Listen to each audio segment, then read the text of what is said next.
Россия требует Одессу и полный контроль над выходом в море. Официальное заявление о целях Москвы, а также реакция Киева на слова Путина. Украинский МИД назвал поездку россиян в Китай провалом. Почему лидеры ШОС не упомянули войну в Украине в итоговом документе?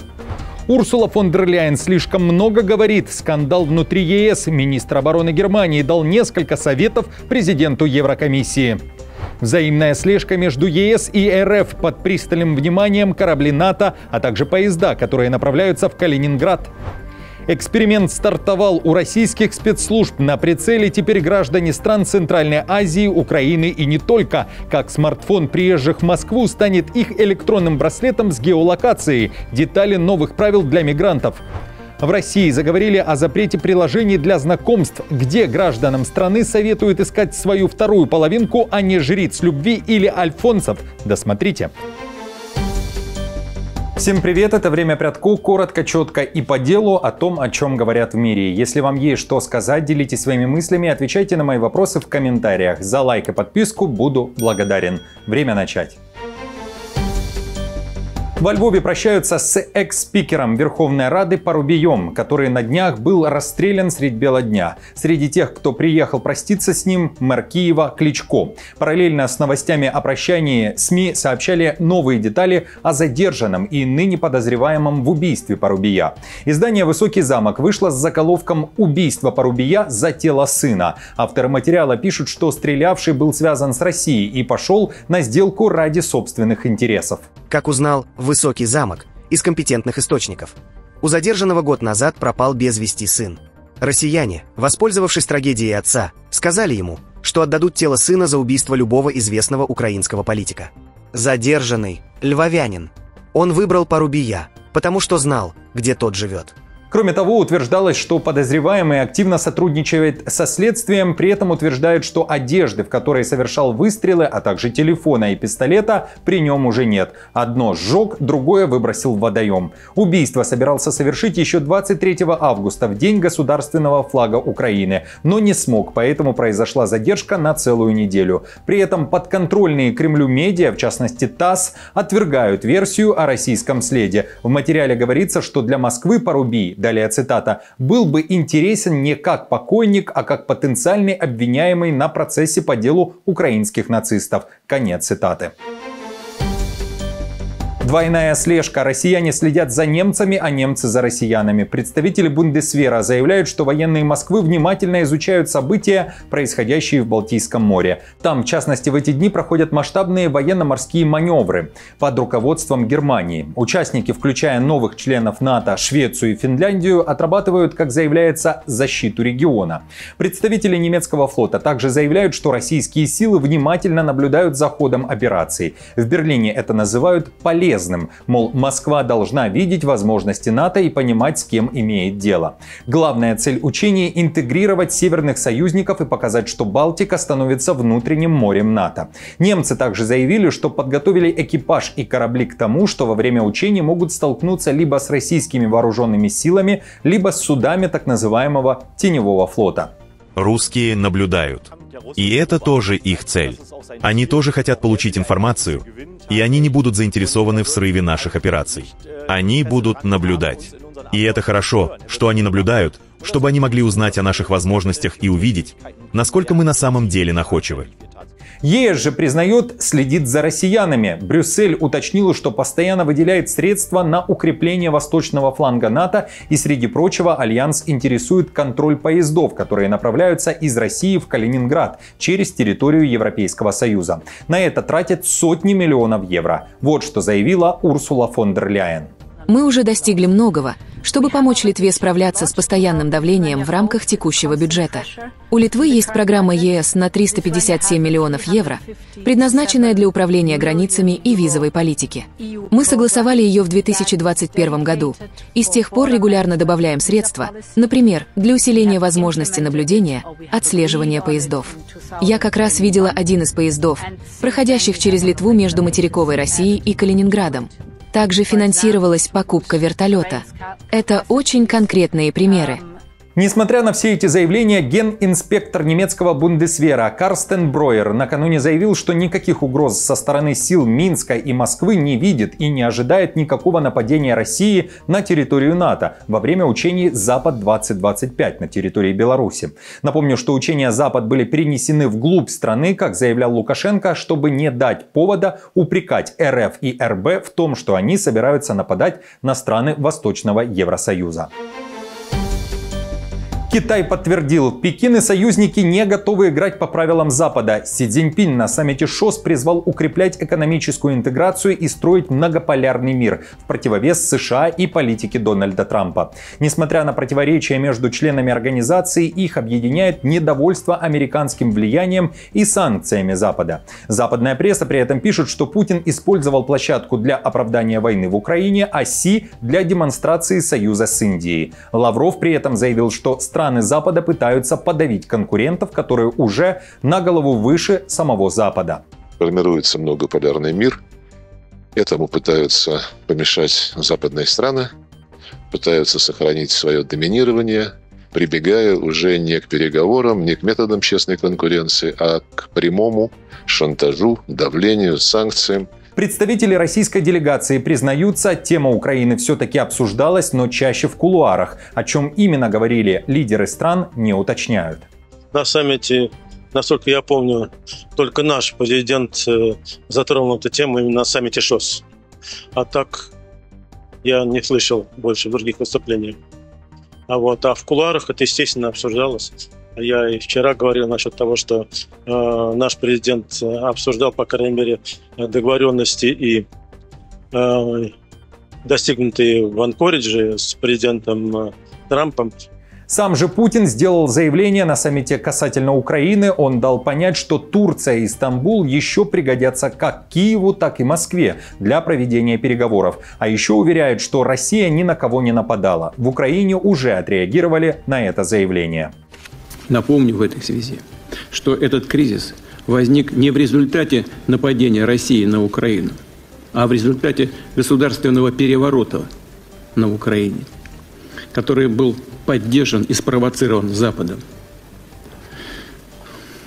А затем попытками с помощью вооруженных сил подавить сопротивление тех регионов Украины и тех людей на Украине, которые этот переворот не приняли, не поддержали.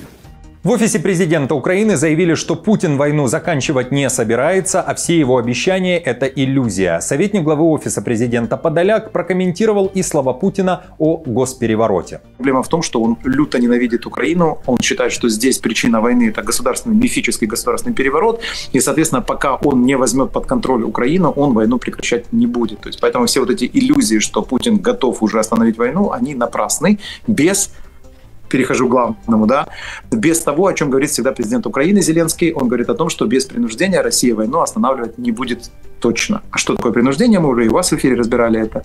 Это санкции определенного типа. Соединенные Штаты могут выступить инициатором, но при этом Европа должна к ним присоединиться в полном объеме, не как сейчас. Отмечу, что после того, как Путин заявил, что второй причиной войны в Украине стала попытка Запада втянуть Украину в НАТО, СМИ, подконтрольные Кремлю, опубликовали видеообращение Януковича, некогда президента Украины, бежавшего из страны в годы Майдана. Он выступил впервые за 3 года, чтобы сказать, что Путин совершенно прав. Также заявил, что делал все для будущего Украины в ЕС, но всегда был против членства в НАТО. Друзья, прежде чем продолжу, напишите в комментариях, как вы считаете, с чем связано появление Януковича именно сейчас. Жду ваших ответов под этим видео. Отмечу также, что за событиями в Китае следил и Трамп. Он знает, что премьер Индии Моди, с которым у него испортились отношения, встречался с Путиным. Разговор длился час в аурусе Путина. Трамп написал такой пост в своих соцсетях. Причина в том, что Индия до сих пор взимала с нас такие высокие тарифы, самые высокие среди всех стран, что наши компании не могли продавать в Индию. Это была настоящая односторонняя катастрофа. Кроме того, Индия покупает большую часть своей нефти и военных товаров у России, а не у США. Теперь они предлагают снизить свои тарифы до нуля, но уже поздно. Они должны были сделать это годы назад. Просто несколько простых фактов для размышления.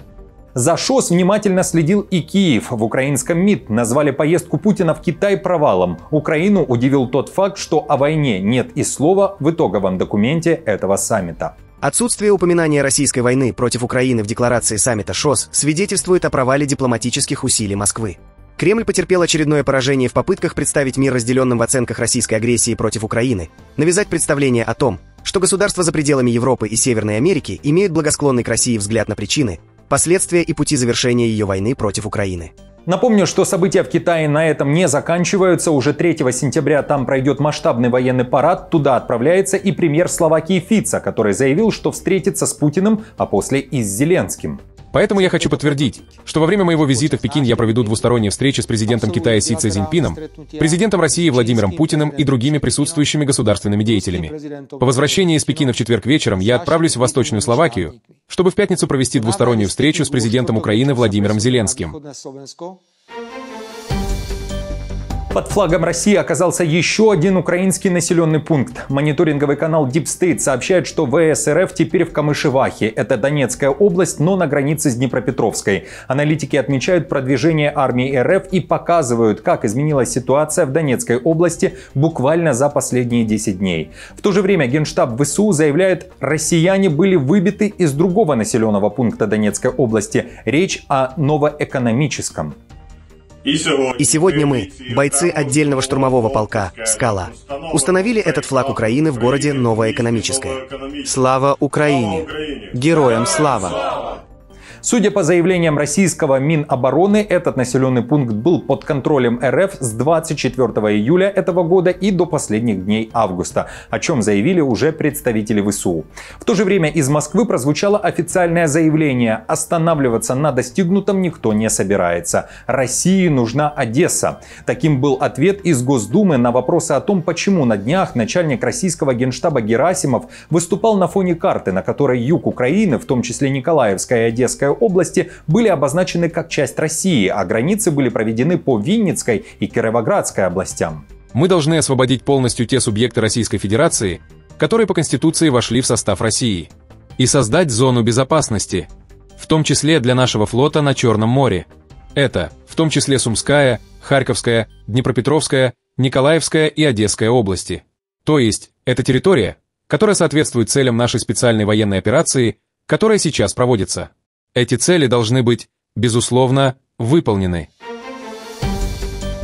Урсула фон дер Ляйен слишком много говорит, и иногда ей стоит помолчать. Президент Еврокомиссии попала в немилость. Министр обороны Германии Борис Писториус публично передал фон дер Ляйен пламенный привет из-за того, что она очень много и открыто говорит о гарантиях безопасности для Украины, чего делать, во-первых, не стоит. Во-вторых, как заявил Писториус, обсуждать такие темы до начала переговоров за столом принципиально неверно. Кроме того, он уверяет, что ЕС не имеет никаких полномочий и компетенций в вопросах размещения войск. Я бы воздержался от того, чтобы каким-либо образом подтверждать или комментировать подобные размышления. Но публично обсуждать это на данном этапе, я считаю, совершенно неправильно. Каждый мигрант теперь под прицелом. Москва запускает Амину, приложение, которое будет отслеживать приезжих через смартфон. Эксперимент по тотальному учету иностранцев из Узбекистана, Таджикистана, Кыргызстана, Армении, Казахстана, Грузии, Азербайджана, Молдовы и Украины стартовал 1 сентября. Официально все мигранты должны установить приложение для удобства миграционного учета, но фактически каждый шаг иностранцев теперь под колпаком спецслужб.